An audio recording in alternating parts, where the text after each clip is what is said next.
Good afternoon. It's Friday, December 20th, 2024. Mental health is real. Seek help and the stigma. On the news this afternoon, police arrest kidnapped kingpin in River State. Police say cursing someone online is criminal offense. Governor Fubara urges supporters not to fight back despite provocation. Aid says former President Buhari not owner of seized Abuja land. On the foreign scene, Malaysia approves new search for missing flight MH370. I'm Ifichuku Moyela with the news. Now, the River State Police Command says its operatives have arrested a notorious kidnap kingpin and rescued 10-year-old Emmanuel Jonah. Recall that on December 4th, a mother, Florence Jonah, of Redeemed Camp, Alo Junction, Port Harcourt, reported that her son, Emmanuel Jonah, was allegedly kidnapped on November 25. Now, spokesperson for the River State Police Command, SP Grace Iringikoko, in a statement said that the kidnappers demanded a ransom of 5 million naira for his release. SP Iringikoko said operatives from the anti-kidnapping unit acted on credible information and arrested 130-year-old Nwile Bete. Now, she said during interrogation, Mr. Bete confessed to the crime and led police operative to Sogo village in Kana local government area of River State, where Emmanuel was rescued unharmed. She also said that the victim has been reunited with his family and the suspect is currently in police custody. She further stated that investigations are ongoing to arrest other gang members and the case will be charged to court upon completion of the investigation. In another development, the public relations officer of the Nigeria Police Force, Olumuyiwa Adejobi, says raining direct curses on individuals online is a criminal offense punishable under the law. In a post on X, Mr. Adejobi says such an act is cyberbullying and not freedom of expression or criticism. Now, he said cyberbullying, which is even different from defamation, is a criminal offense and punishable by law. Moving on, the Arewa Consultative Forum in River State has challenged the State Police Command to make available the court order it claims to be relying on to shut the Oginiba slaughter market. The forum's public relations officer, Babaji Yao Tanko, in an interview with correspondent Mekotoka, said they are unaware of any ongoing legal matter concerning the market. He said the forum plans to take legal action against the police for the losses incurred by traders during the enforcement.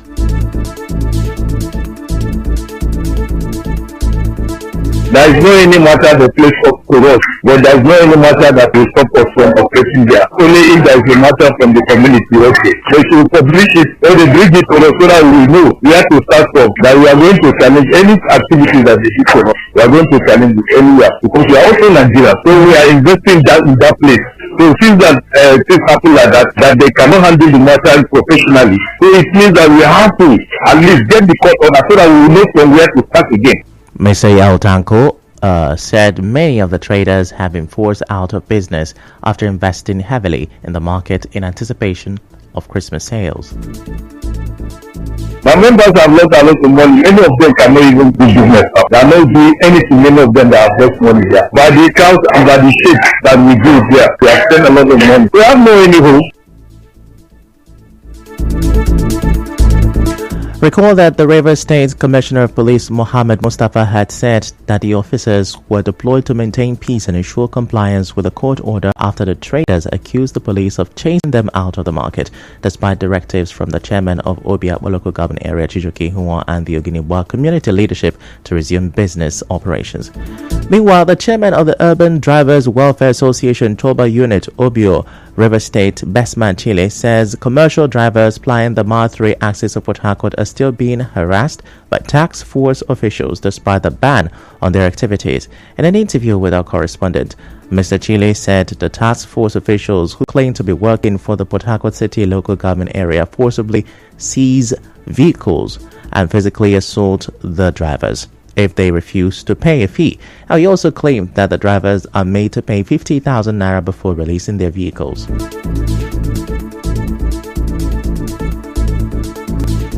have come to draw the attention of the public to know what our drivers are passing through in the hand of some men that claim they are from Port Harcourt Local Government Council, that are being sent by the local government chairman. What I'm telling you is happening right currently now at my train. You will see some group of boys apprehending vehicles anyhow, beating them up. Yesterday, my vehicle is being apprehended. They beat up my conductor at UST. They packed properly. These people entered the vehicle. First of all, they damaged my side mirror, dragged my boy down. The driver beat him seriously. On getting to the council, they claimed that they were being sent by Mayor of Port Harcourt, that my boy should go and bring a sum of 50,000 naira. At the end of the day, he paid about 20,000 naira to these boys. Some of the victims also shared their experiences. They owe me today. Then I pay 10,000 naira. Throw the key for me today for Ikoku. From Ikoku to UST. They hold plenty buses for Ikoku. Then UST bus stop where we supposed park and carry passenger. No way to park motor. Then passenger now just there stranded on the road for that UST. I'm so angry to what is happening at my train, and they are embarrassing people and they do people anyhow for my train. So please, mostly my motto is that Port Harcourt City Local Government, they just beating our drivers. If you see our drivers, they will beat them and collect money. This is sad. Why are they doing this to us? It's not fair. They don't blame the jeans. Which kind of thing is this? They don't allow us to carry pan. They don't allow us to walk. How much are you making for the road? And they bring it down. This is injury time. And they have to allow us to walk. So we need at least government or they want to use police to do the work, or than those boys to do the work, because if it can cause problem. Similarly, some shop owners in Rumokoro in Obiakpor local government area have raised concerns over alleged harassment by tax collectors. They told our correspondent that their properties have been seized over failure to pay their tax. The business owners appealed to the appropriate authorities to ensure proper regulation of tax. A group of boys will come around, start harassing us about us, which we don't know whether they are genuine or not. They can bring out their receipts, then write any amount, then give you. They carry people something, but anytime when they call, if you put their head up, they will carry it. Like, they're not just one person, they come differently, monthly. So the lowest they can give me is 15,000 naira receipt for you to pay. And if you have to pay them, another person will come again, they will say no. Then, if you not pay, they want to do, just come now, I want to do POS. I gave him my POS now, then he took it.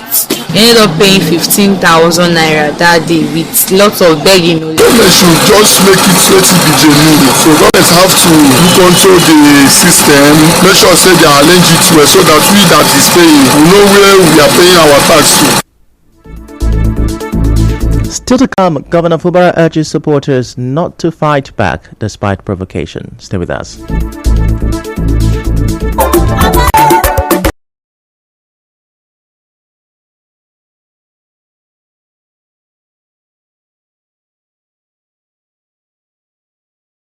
Emeria Onesi the first.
This is the news on 92.3 Nigeria Info.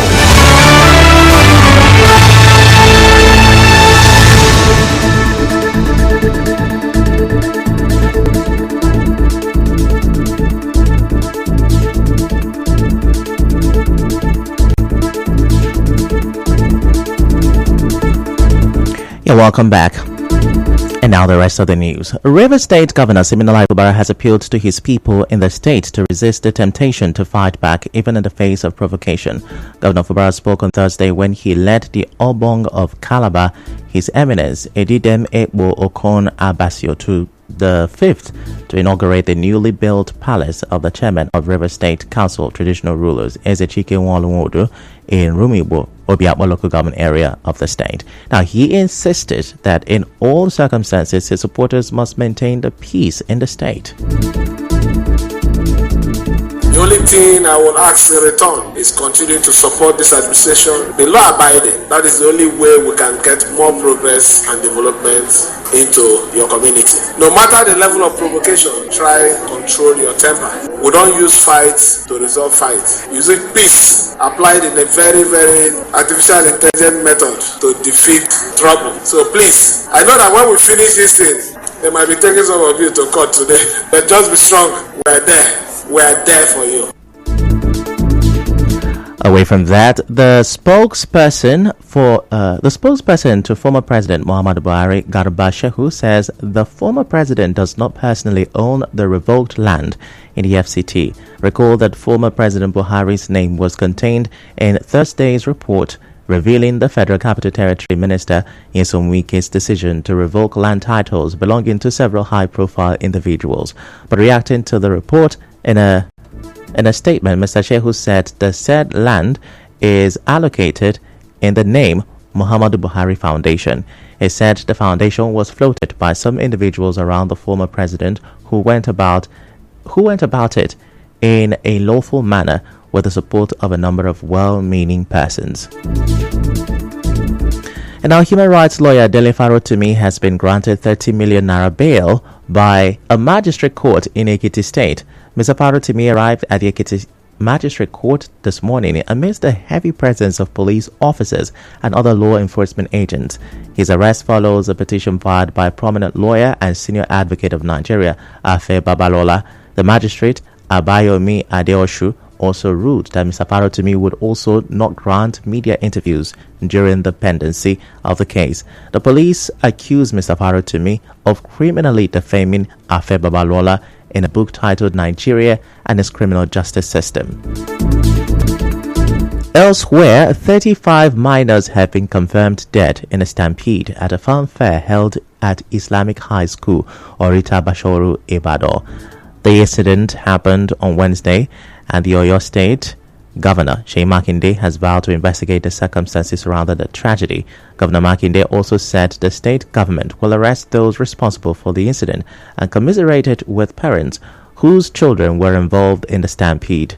A day after, the State Police Command announced that 7 suspects have been arrested for their role in the disaster, including the former wife of the Ooni of Ife, Naomi Silekunola, the principal of Islamic High School in Ibadan, Fasasi Abdullahi, and 6 others.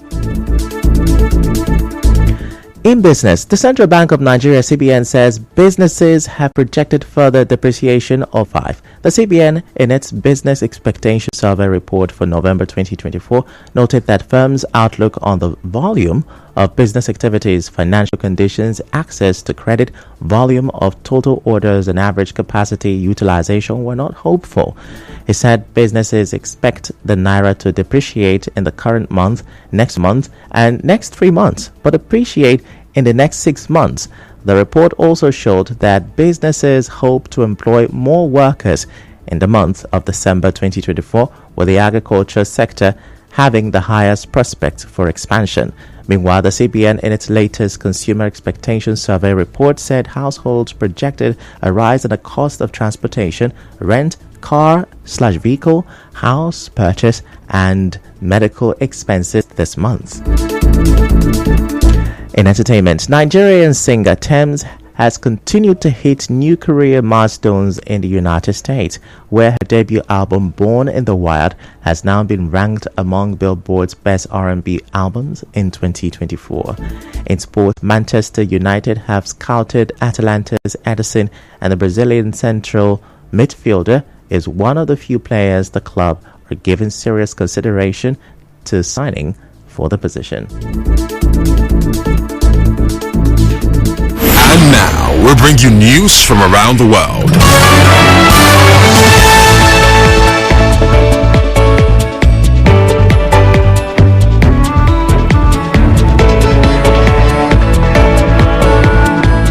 The Malaysian government says it has agreed in principle to resume the search for a passenger jet that vanished 10 years ago in one of aviation's greatest mysteries. Malaysia Airlines flight MH370 disappeared in March 2014 while on its way to Beijing from Kuala Lumpur with 239 people on board. Efforts to locate the wreckage of the Boeing 777 have not been successful over the years, and hundreds of families of those on board remain haunted by the tragedy.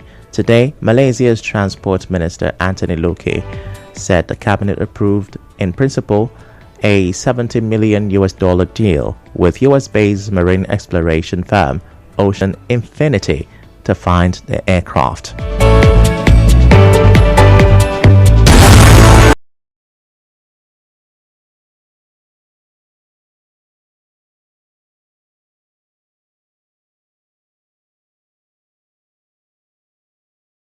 On 92.3 Nigeria Info.